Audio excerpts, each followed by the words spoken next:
12 o'clock on weekdays. My husband and I alternate at 12 offering a little taste of inspiration from Paramahansa Yogananda. We are reading currently and offering some thoughts on the Rubaiyat of Omar Khayyam as explained by Paramahansa Yogananda and edited by his direct disciple Swami Kriyananda. Today we're on quatrain 62, and I am going to first play Swami Kriyananda singing the quatrain and then offering Yogananda's paraphrase. Stanza 62.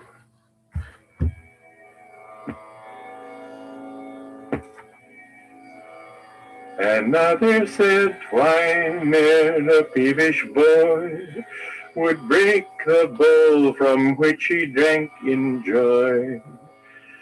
Shall he that made the vessel in pure love and fancy in an after age destroy?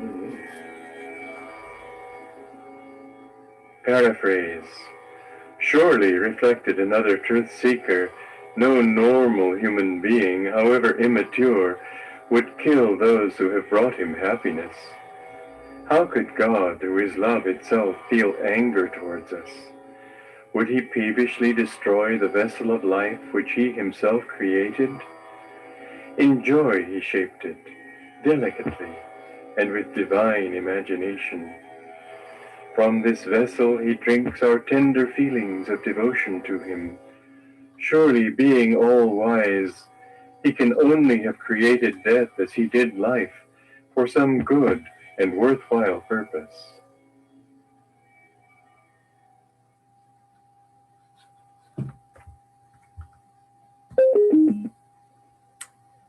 This particular quatrain brings up the age-old question and dilemma that we face, especially when we're not feeling certain about whether there is a God and whether that God loves us or simply tests us constantly.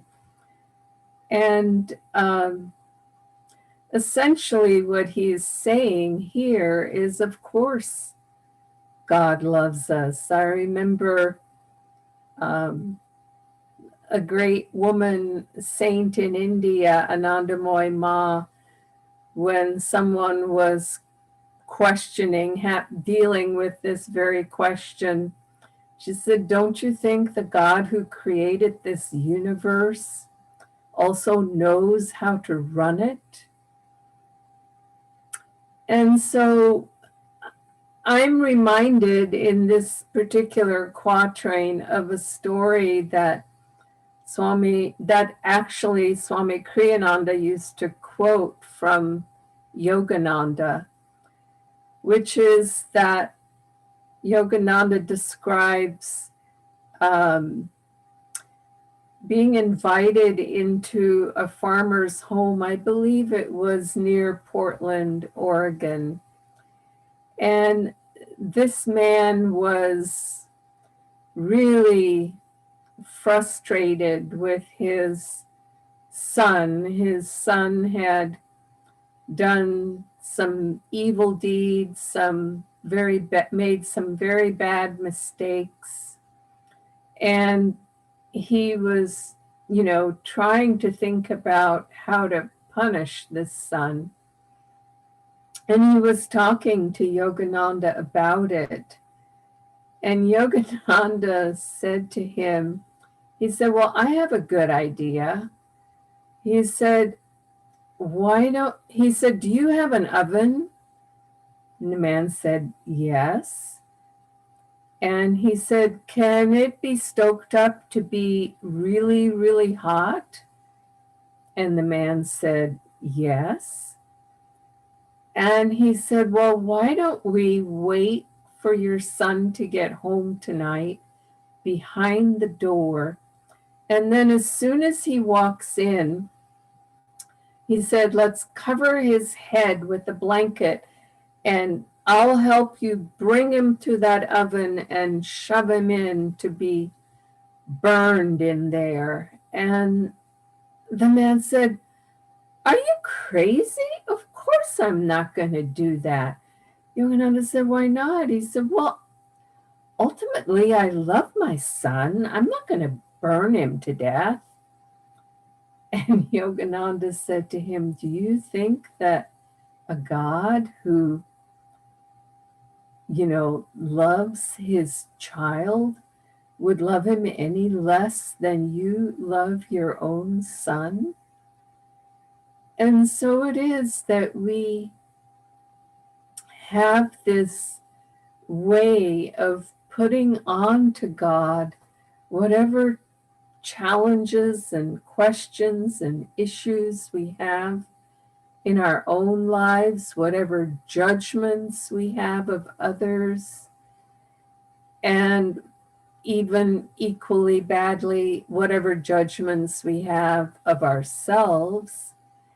And we punish ourselves and we punish others. And so this cycle of pain and punishment just continues over and over and over, lifetime after lifetime, when ultimately God sees the spark of divinity that he impressed within each and every one of us. He or she, it doesn't matter. God has no gender. And that spark of divinity is our true spirit and our true reality. And all the difficult things that we face in life are to help us raise our energy higher and higher, ultimately to reach our own heights, which we forget that we have, which we don't see, but we do have them.